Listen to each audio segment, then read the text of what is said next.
ছি ছি ছি অ্যাঞ্জেল প্রিয়াদি, তুই কাজটা মোটেও ঠিক করিস নাই। মুই তো এখনও কল্পনাও করি পাংছে না তুই উজ্জ্বল দাদা এরম করে ছেঁকা দিয়ে চলি যাব।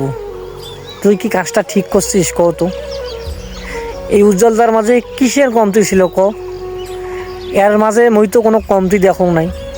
টাকা পয়সা গাড়ি বাড়ি সব কিছুই এর কাছে ছিল, একটা ভালো সম্মান সব কিছুই এর কাছে ছিল। তুই তারপরও এক ছাড়ি গেল কী কারণে কত? তুই কাজটা কি ঠিক করছিস? তাহলে তো উজ্জ্বল দার তুলনায় আমার তো কোনো কিছুই নাই।